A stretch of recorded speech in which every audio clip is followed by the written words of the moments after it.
Hello viewers, welcome to the grow Telugu YouTube channel. మన దేశంలో అన్ని రంగాల కన్నా హెల్త్ కేర్ రంగం అనేది చాలా వేగంగా ఎదుగుతుంది.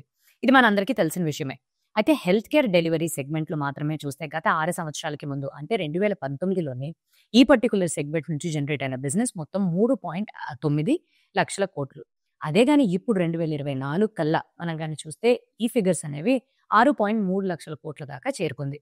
అండ్ ఇది ఇలానే ఇంకొక 4 సంవత్సరాల్లో, 3 సంవత్సరాల తర్వాత గాని చూస్తే ఈజీగా 9.4 లేదా 9.5 లక్షల కోట్ల వరకు ఇంక్రీజ్ అవుద్దని తెలుస్తుంది. ఇదొక సైడ్ ఉండగానే ఇదే సెగ్మెంట్‌లోని మెడికల్ టూరిజం వల్ల కూడా చాలా వరకు ఈ సెగ్మెంట్ వేగంగా పెరుగుతుంది. ఎంత అనంటే అంచనాల కొద్దీ గాని చూస్తే వచ్చే 10 సంవత్సరాల లోపు ఈ పర్టిక్యులర్ మార్కెట్ అనేది కేవలం మెడికల్ టూరిజం అనేది $58.2 బిలియన్ వరకు చేరుకునే అవకాశాలు కనిపిస్తున్నాయి. ఇంత చాలా ఎక్కువ ఎదుగుదల ఉన్న ఈ సెగ్మెంట్‌లో నుంచి మేము 3 స్టాక్స్‌ని ఎంచుకొని ఈ కంపెనీస్ అనేవి వాటి యొక్క బెడ్ కెపాసిటీని రెట్టింపు చేయడంతో పాటుగానే వాళ్ళ యొక్క ఫండమెంటల్స్ చాలా బలంగా అండ్ ఎక్కువ ఎదుగుదల దిశగా వివిధ రకాల ప్రణాళికలు వేస్తుంది అని తెలుసుకుని అటువంటి ఫ్యాక్ట్స్‌ని మీ ముందుకు తీసుకురావడానికి ఈ వీడియోతో మీ ముందుకు రావడం జరిగింది. సో ఇంకెందుకు ఆలస్యం, వెళ్ళిపోదామా ఈ వీడియోలోకి. కానీ వీడియోలోకి వెళ్ళడానికన్నా ముందు తెలుసు కదండి, మీరు కానీ ఇంకా మా గ్రో తెలుగు యూట్యూబ్ ఛానల్‌కి సబ్స్క్రైబ్ చేసుకున్నట్టయితే వెంటనే బెల్ ఐకాన్ని క్లిక్ చేసుకోండి. ఎందుకంటే ఎంతో ఇంపార్టెంట్ ఇన్ఫర్మేటివ్ కంటెంట్‌ని ఎప్పటికప్పుడు మేము మీ ముందుకు తీసుకొచ్చే ప్రయత్నాన్ని చేస్తూనే ఉంటాం కాబట్టి.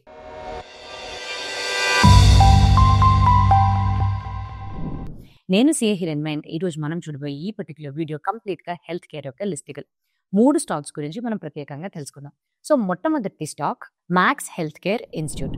సో ఈ మ్యాక్స్ హెల్త్ కేర్ ఇన్స్టిట్యూట్ అనేది మన దేశంలోని మల్టీ స్పెషాలిటీ హాస్పిటల్స్ సేవల్ని అందించడంలోని ఒక లీడింగ్ పొజిషన్‌లో ఉంది. అయితే వీళ్ళు మన దేశంలో ప్రస్తుతానికి 22 చోట్ల వీళ్ళ ఫెసిలిటీస్‌ని ఏర్పరచుకొని 5,200 బెడ్ కెపాసిటీ తోటి ఆపరేట్ చేస్తున్నారు. అండ్ ఈ పర్టిక్యులర్ బెడ్ కెపాసిటీలో 85% వరకు టైర్ 1 నగరాల్లోనే ఎక్కువగా ఉంటుంది. వివిధ రకాల సెగ్మెంట్స్ నుంచి వీళ్ళకి ఆదాయం వచ్చినప్పటికీ కూడా అత్యంత అధికమైన ఆదాయం వీళ్ళకి ఆంకాలజీ డిపార్ట్మెంట్ అంటే క్యాన్సర్‌కి సంబంధించిన ట్రీట్మెంట్ నుంచి వీళ్ళకి ఇంత ఎక్కువగా వస్తుంది. అయితే వీళ్ళు రాబోయే 4 సంవత్సరాల్లో ప్రణాళికల్ని ఎలా వేస్తున్నారంటే 5,200 ఉండే బెడ్ కెపాసిటీ కాస్త 10,000 బెడ్ కెపాసిటీకి పెంచాలి. అండ్ దీనికి కావాల్సిన ఫండ్స్ ఏవైతే ఉన్నాయో మన సొంతగా వచ్చే ఆదాయం నుంచి మనం కొంచెం దాచుకుని ఇంకొంత మనం అప్పులు తీసుకుని దీన్ని మనం తీసుకెళ్ళాలి ముందుకి అని అనుకుంటున్నారు. సో ఇక్కడ వీళ్ళు చేయబోయే అడిషన్స్ అనేవి బ్రౌన్ ఫీల్డ్ అడిషన్స్ లోకి వస్తాయి. బ్రౌన్ ఫీల్డ్ అడిషన్స్ అంటే ఏవైతే ఎగ్జిస్టింగ్ హాస్పిటల్స్ ఉన్నాయో వాటి యొక్క కెపాసిటీని పెంచడం. కొత్తగా హాస్పిటల్స్ ని యాడ్ చేయడానికి గ్రీన్ ఫీల్డ్ అడిషన్స్ అని అంటాం. కానీ వీళ్ళు మాత్రం బ్రౌన్ ఫీల్డ్ అడిషన్స్ ని ఎంచుకున్నారు. అండ్ అలానే అత్యంత అధికమైన యావరేజ్ రెవెన్యూ అంటే బెడ్ ఆక్యుపెన్సీ విషయానికి గాని వస్తే మన దేశంలోనే అత్యంత అధికమైన బెడ్ ఆక్యుపెన్సీ రేట్ అనేది ఈ హాస్పిటల్ కి ఉంది. దాదాపుగా 76% వరకు గత 4 క్వార్టర్స్ గా ఇదేలాగా బెడ్ ఆక్యుపెన్సీ రేట్ తోటి వీళ్ళు కొనసాగిస్తున్నారు. అంటే ఉన్న బెడ్ మీద average revenue per occupied bed ARPOB ఈ రేట్ ని గాని తీసుకున్నట్టయితే ఎక్కువగా స్థిరంగా పెరుగుతూనే వస్తుంది. అంటే అదే రకమైన అదే బెడ్ కెపాసిటీకి ఎక్కువగా వీళ్ళు చార్జ్ చేయగలుగుతున్నారని అర్థం. సో ఇప్పుడు మనం ఫినాన్షియల్స్ విషయానికి వచ్చేద్దాం. సో మొట్టమొదటిది ఫినాన్షియల్ ఇయర్ 2026 Q1 కల్లా వీళ్ళ యొక్క రెవెన్యూ గత సంవత్సరంతో పోలిస్తే 31% పెరిగి 2,028 కోట్లకి చేరుకుంది. ముఖ్యంగా ఎందుకు ఇంతలాగా పెరగగలిగింది అని అంటే పేషెంట్ యొక్క వాల్యూమ్ పెరగడం, బెడ్ ఆక్యుపెన్సీ రేట్ చాలా హైగా ఉండడం అండ్ అలానే ఇక్కడ ఆంకాలజీ డిపార్ట్మెంట్ నుంచి వీళ్ళకి ఎక్కువగా డిమాండ్ అనేది ఉండడం. అండ్ రెండవది ఆపరేటింగ్ మార్జిన్స్ విషయానికి గాని వస్తే ఇది కూడా గత సంవత్సరంతో పోలిస్తే 35% పెరిగి 543 కోట్ల దగ్గర స్థిరపడింది. ఆపరేటింగ్ ప్రాఫిట్ మార్జిన్స్ విషయానికి వస్తే 100 బేస్ పాయింట్స్ పెరిగింది average revenue per occupied bed పెరగడంతో. అండ్ అలానే మనం నెట్ ప్రాఫిట్ విషయానికి గాని వచ్చినట్టయితే ఇక్కడ డిప్రిసియేషన్ గత సంవత్సరం కన్నా చూస్తే పెరిగింది 35% అంటే 104 crores చేరుకుంది. ఎందుకు? ఎక్కువగా వీళ్ళు కెపాసిటీ ఎక్స్పాన్షన్స్ చేయడం వల్ల.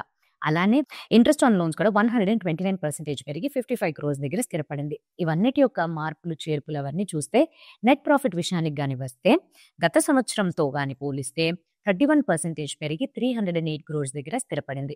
నెట్ ప్రాఫిట్ మార్జిన్ విషయానికి వస్తే 10 బేస్ పాయింట్స్ తగ్గింది కానీ ప్రాఫిటబిలిటీ బలంగానే ఉంది. సో మొత్తం మీద మ్యాన్ పవర్ కాస్ట్ పెరిగి ప్రీ ఆపరేటింగ్ ఎక్స్పెన్సెస్ పెరిగినప్పటికీ కూడా ఓవరాల్ గా పిక్చర్ గా మనకు వచ్చిన ఫలితం ఏంటి అని అంటే టాప్ లైన్ రెవెన్యూ అనేది చాలా ఎక్కువగా పెరగడం చూసాం. ఆ రెవెన్యూ పెరగడం తోటి మిగతా ఎగ్జిక్యూషన్స్ అన్ని కూడా బాగా చేయడం తోటి అండ్ వీళ్ళ యొక్క ఎక్స్పాన్షన్స్ అన్ని పెంచడం తోటి ఇవన్నీ కన్సాలిడేట్ అయ్యి ప్రాఫిట్స్ అనేవి వీళ్ళకి స్థిరంగానే ఉన్నాయి గత 4 క్వార్టర్స్ గా అండ్ ఈ క్వార్టర్ లో కూడా అనే విషయం మనకి తెలుస్తుంది. బ్యాలెన్స్ షీట్స్ పరంగా చూస్తే బ్యాలెన్స్ షీట్ చాలా బాగా ఎక్స్పాండ్ అయ్యింది. బలంగా పెరిగిందని తెలుస్తుంది. అందులో ముఖ్యంగా గాని చూసినట్టయితే అసెట్స్ అనేవి పోయిన సంవత్సరంతో పోలిస్తే 26.6% పెరిగి 15,186 క్రోర్స్‌కి చేరుకుంది. అలానే మనం లయబిలిటీస్ విషయానికి గాని వస్తే మొట్టమొదటిది మనం చూడాల్సింది reserves. So retained earnings, profit retention అనేది కంపెనీకి ఎక్కువగా ఉందని తెలుస్తుంది. గత సంవత్సరంతో పోలిస్తే 13% పెరిగి దాదాపు 8,409 క్రోర్స్ దగ్గర స్థిరపడింది. బారోయింగ్స్ విషయానికి వస్తే వీళ్ళకి కావాల్సిన కెపాసిటీ ఎక్స్పాన్షన్ కోసం కొద్ది మాత్రం అప్పులు తీసుకుని బ్యాలెన్స్ షీట్‌లో అప్పులు సంఖ్య అనేది రెట్టింపు పెరిగింది. గత సంవత్సరంతో పోలిస్తే 3,010 క్రోర్స్ దగ్గర ఉంది ప్రస్తుతానికి. సో బ్యాలెన్స్ షీట్ అనేది బాగానే ప్రాఫిట్ రిటైన్ అవుతుంది. ఫిక్స్డ్ అసెట్స్ కూడా పెరుగుతున్నాయనే మంచి విషయాన్ని చెప్తుంది మనకి. క్యాష్ ఫ్లో ఫ్రమ్ ఆపరేషన్స్ విషయానికి వస్తే క్యాష్ ఫ్లో ఫ్రమ్ ఆపరేషన్స్ స్టెడీగా పెరుగుతుంది. ప్రాఫిట్స్ కూడా పెరుగుతున్నాయి. అండ్ 100% కన్నా ఎక్కువ ప్రాఫిట్స్ అనేవి క్యాష్‌లోకి కన్వర్ట్ అవుతున్నట్టుగా తెలుస్తుంది.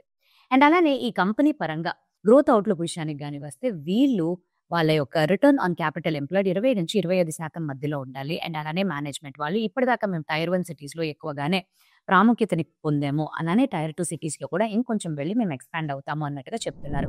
అండ్ అలానే రాబోయే కొంతకాలంలోని 1,500 బెడ్ కెపాసిటీ అనేది వీళ్ళు సాకేత్, లక్నో, గుర్గావ్, నాగ్పూర్, డెహ్రాడూన్‌లోని యాడ్ చేయాలి.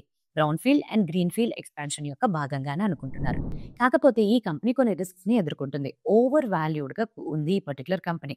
పీఈ రేషియో పరంగా చూస్తే ఇండస్ట్రీ యొక్క మీడియన్ 58 టైమ్స్ అయితే వీళ్ళ యొక్క వాల్యుయేషన్ 93 టైమ్స్ ఉంది. పీఈజీ రేషియో వస్తే ఇండస్ట్రీ యొక్క మీడియన్ కన్నా 4 రెట్లు ఎక్కువ ఉంది. అలానే సేల్స్ టు నెట్ ప్రాఫిట్ ఈ మల్టిప్లయర్ గాని చూసినట్టయితే మిగతా కంపెనీస్ ఇదే ఇండస్ట్రీతో పోలిస్తే చాలా ఎక్కువగా ఉందని చెప్పుకోవచ్చు. సో ఓవర్ వాల్యుయేషన్ అనేది ఈ కంపెనీకి ఉండే సమస్య. రెండవ కంపెనీ మేదాంతా. గ్లోబల్ హెల్త్ వాళ్ళు మేదాంతా అనే ఈ బ్రాండ్ ద్వారా హాస్పిటల్స్ ని నడిపిస్తున్నారు. అయితే వీళ్ళు సూపర్ స్పెషాలిటీ సేవల్ని అందించే అన్ని రకాల టెర్షియరీ సేవల్ని అందించే లీడింగ్ హాస్పిటల్ గా మన దేశంలోని వ్యవహరిస్తున్నారు. అయితే వీళ్ళు ముఖ్యంగా నార్త్ అండ్ ఈస్టర్న్ ఇండియాలో వీళ్ళ యొక్క సేవల్ని అండ్ ప్రాముఖ్యతని పొందారు. ప్రస్తుతానికి గాని చూసుకున్నట్టయితే వీళ్ళ యొక్క బెడ్ కెపాసిటీ 3,042 బెడ్స్ అండ్ ఇది రాబోయే కొన్ని సంవత్సరాల్లోని 6,132 బెడ్స్ కి పెంచాలి అని అనుకుంటున్నారు. సో దీనికి అయ్యే ఖర్చు సరాసరి 4,000 కోట్లు. సో దీన్ని వీళ్ళకి వచ్చే ఇంటర్నల్ గా డబ్బులతో పాటుగా కొంతవరకు అప్పులు తీసుకుని ఈ ఎక్స్పాన్షన్ ని కొనసాగించాలి అని అనుకుంటున్నారు. ప్రస్తుతం జూన్ 2025 చూస్తే వీళ్ళకి 5 నగరాల్లోనే పెద్ద మల్టీ స్పెషాలిటీ హాస్పిటల్స్ తో పాటు 6 మల్టీ స్పెషాలిటీ క్లినిక్స్ అనేవి ఉన్నాయి. ఏ నగరాల్లో అని అంటే గురుగ్రామ్, ఇందోర్, రాంచీ, లక్నో, పాట్నా. అండ్ వీళ్ళు వివిధ రకాల సేవల్ని అందిస్తారు. అండ్ అందులో అత్యంత అధికమైన ఆదాయం వచ్చేది 2 సెగ్మెంట్స్ నుంచి. కార్డియాక్ అంటే హార్ట్ కి సంబంధించిన సెగ్మెంట్ నుంచి అండ్ ఆంకాలజీ క్యాన్సర్ కి సంబంధించిన ట్రీట్మెంట్స్ నుంచి వీళ్ళకి ఆదాయం అనేది ఎక్కువగా వస్తుంది. సో ఇప్పుడు వీళ్ళ యొక్క ఫినాన్షియల్స్ గురించి తెలుసుకుందాం. గత సంవత్సరం ఇదే ఇయర్ Q1 తో గాని పోలిస్తే వీళ్ళ ఆదాయం 20% పెరిగి 1,031 క్రోర్స్ దగ్గర స్థిరపడింది. ఇంటర్నేషనల్ క్లయింట్స్ నుంచి అండ్ వచ్చే పేషెంట్ వాల్యూమ్స్ పెరగడంతో బెటర్ కేస్ మిక్స్ రావడంతో వివిధ రకాల డిపార్ట్మెంట్స్ నుంచి వీళ్ళకి స్థిరమైన ఆదాయం అనేది లభిస్తుంది. అండ్ అలానే ఆపరేటింగ్ ప్రాఫిట్స్ విషయానికి వస్తే గత సంవత్సరంతో పోలిస్తే 33% పెరిగి 247 కోట్ల దగ్గర స్థిరపడింది. Average revenue per occupied bed అనేది పెరగడంతో మార్జిన్స్ అనేవి కూడా స్థిరంగా ఉంటూ మార్జిన్స్ ఒక 200 బేస్ పాయింట్స్ పెరిగి 24% ని చేరుకుంది. అండ్ అలానే ఇంట్రెస్ట్ విషయానికి వస్తే వీళ్ళు లోన్స్ ని తగ్గించుకోవడంతో ఇంట్రెస్ట్ అనేది తగ్గింది. కానీ డిప్రిసియేషన్ గత సంవత్సరంతో పోలిస్తే అలా స్థిరంగా ఉండేటప్పటికీ నెట్ ప్రాఫిట్ అనేది 50% పెరిగి 159 క్రోర్స్ కి చేరుకుంది. అలానే నెట్ ప్రాఫిట్ మార్జిన్స్ కూడా 300 బేస్ పాయింట్స్ పెరిగి 15.5% కి చేరుకోవడం మనం చూసాం. బ్యాలెన్స్ షీట్ విషయానికి వస్తే 24 నుంచి 25 మధ్యలోనే కొంచెం తక్కువ వేగంగానే పెరిగిందని చెప్పుకోవచ్చు. సో మొట్టమొదటిది వీళ్ళ యొక్క రిజర్వ్స్ విషయానికి కానీ వస్తే గత సంవత్సరంతో పోలిస్తే 17% పెరిగి 3,333 కోట్లని చేరుకుంది. అలానే బారోయింగ్స్ విషయానికి వస్తే 10% తగ్గిపోయి 718 క్రోర్స్ దగ్గర స్థిరపడింది. వీళ్ళ యొక్క ఫిక్స్డ్ అసెట్స్ 12% పెరిగి 2,514 క్రోర్స్ ని రీచ్ అవడంతో పాటు క్యాపిటల్ వర్క్ ఇన్ ప్రోగ్రెస్ 37% పెరిగింది. దీని యొక్క అర్థం కొత్త కేపబిలిటీస్ అండ్ కెపాసిటీస్ వాళ్ళ యొక్క కొత్త ప్రాజెక్ట్స్ లో ఇన్వెస్ట్మెంట్స్ చేస్తున్నట్టుగా మనకి తెలుస్తుంది. సో ఓవరాల్ గా చూస్తే ఫైనాన్షియల్ ఇయర్ 2025లోని వీళ్ళ బ్యాలెన్స్ షీట్ బలపడింది. అంటే కొత్త అసెట్స్ యొక్క అడిషన్స్ ఇవన్నీ ఉన్నప్పటికీ ఉండేలాగా మనకు కనిపిస్తుంది. అండ్ అలానే క్యాష్ ఫ్లో ఫ్రమ్ ఆపరేషన్స్ కూడా స్థిరంగానే వస్తున్నాయి. ప్రాఫిట్స్ కూడా స్థిరంగానే ఎదుగుతున్నాయి. అండ్ వచ్చే ప్రాఫిట్స్ అన్నింటినీ కూడా 100% వీళ్ళు క్యాష్ లోకి కన్వర్ట్ చేసుకోగలుగుతున్నారని తెలుస్తుంది. అండ్ ఇప్పుడు ఈ కంపెనీ యొక్క భవిష్యత్ ప్రణాళికలు ఎలాగున్నాయి? 2,000 బెడ్స్ ని వీళ్ళు రాబోయే కొంతకాలంలో ఎలాగన్నా యాడ్ చేయాలి brown field and green field projects ద్వారా అని అనుకుంటున్నారు. అండ్ అది కూడా నోయిడా, పాట్నా, లక్నో అండ్ ముంబైలోని. అండ్ అలానే ఇటీవలే నోయిడాలోని వీళ్ళు స్థాపిస్తున్న హాస్పిటల్స్ ఇంకా కన్స్ట్రక్షన్ లోనే ఉన్నాయి. అండ్ సేవల్ని అతి త్వరలోనే ప్రారంభిస్తారు. రాంచీలో ఆల్రెడీ సేవలనేవి మొదలైపోయినాయి. అండ్ మేనేజ్మెంట్ వాళ్ళు చాలా బలంగా రోబోటిక్ సర్జరీ కావచ్చు, ఆంకాలజీ డిపార్ట్మెంట్ కావచ్చు, ఒక కాంప్లెక్స్ ప్రొసీజర్స్ ఇవన్నిట్లో కూడా డిమాండ్ ఎక్కువగా పెరుగుతుంది. కాబట్టి మన యొక్క average revenue per occupied bed అనేది 3-7% వరకు చాలా ఈజీగా, సులువుగా మేము మెయింటైన్ చేయగలుగుతున్నామని చెప్తున్నారు. సో ఇది కంపెనీ నెంబర్ 2 మేదాంత. మూడవది Jupiter life line hospitals. So Jupiter life line hospitals అనేది కూడా మన దేశంలోని ఒక మల్టీ స్పెషాలిటీ హెల్త్ కేర్ సర్వీసెస్కి సంబంధించిన ఇండస్ట్రీలోని టర్షరీ అండ్ క్వాటర్నరీ సేవల్ని అందిస్తున్నాయి. సో ముఖ్యంగా వీళ్ళు వెస్టర్న్ ఇండియాలో ఎక్కువగా పాపులర్గా ఉన్నారు. సో ప్రస్తుతం బెడ్ కెపాసిటీ విషయానికి కానీ వస్తే 1,100 బెడ్స్ తోటి వీళ్ళు 3 సిటీస్లోని ఆపరేట్ చేస్తున్నారు. అండ్ రాబోయే కొంతకాలంలోని దీన్ని 100% పెంచి 2,500 బెడ్ కెపాసిటీకి రీచ్ అవ్వాలి అని అనుకుంటున్నారు.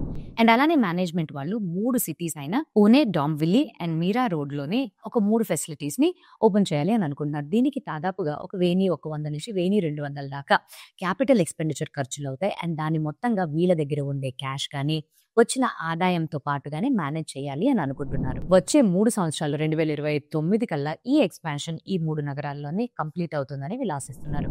ఫినాన్షియల్స్ విషయానికి కానీ వచ్చినట్టయితే గత సంవత్సరంతో పోలిస్తే ఈ సంవత్సరం Q1లో వీళ్ళ యొక్క ఆదాయం 20.5% పెరిగి 347.6 crores దగ్గర స్థిరపడింది.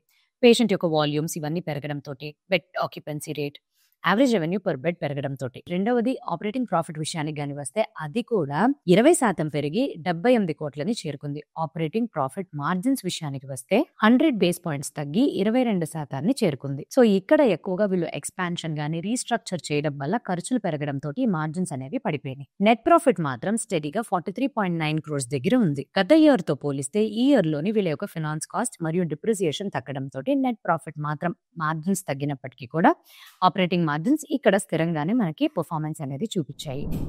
సో ఇక్కడ వీళ్ళు ఏం ఆశిస్తున్నారు మేనేజ్మెంట్ వాళ్ళు అని అంటే, వచ్చే కొన్ని సంవత్సరాల్లో ప్రాజెక్ట్స్ అన్నీ కూడా స్థిరపడిపోతాయి. ఆపరేషన్లోకి వచ్చిన తర్వాత మార్జిన్స్ అనేవి రికవర్ అవ్వడానికి చాలా ఒక సింపుల్ టైంలోని, చాలా షార్ట్ టైంలోనే వాళ్ళు చేసుకోగలుగుతారు. అలా ఉంటుంది, ఈజీగా మనం రికవర్ చేసుకోవచ్చు. ఎందుకంటే average revenue per occupied bed కూడా ఎక్కువగానే ఉంటుంది. అండ్ అలానే వివిధ రకాల కేస్ మిక్సెస్ అనేవి బెటర్ అవుతాయి, మార్జిన్స్ అనేవి కూడా పెరుగుతాయి, హై మార్జిన్ ట్రీట్మెంట్స్లోకి వెళతాము అనే విషయాల మీద చాలా నమ్మకంగా ఉన్నారు. అయితే బ్యాలెన్స్ షీట్ విషయానికి కానీ వచ్చినట్టయితే ఫినాన్షియల్ ఇయర్ 2024-25 మధ్యలో కానీ చూస్తే అసెట్స్ అనేవి 49% పెరిగి 1,905 crores దగ్గర స్థిరపడింది.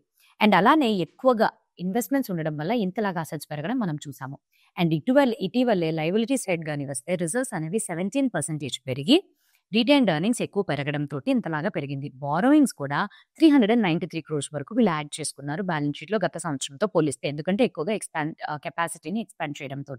అండ్ అలానే అసెట్ సైడ్కి వస్తే మొత్తం 49%లో 36% ఫిక్స్డ్ అసెట్స్ని మాత్రమే వీళ్ళు ఇంక్లూడ్ చేసుకున్నారు. And capital work in progress 150% పెరిగింది గత సంవత్సరంతో పోలిస్తే.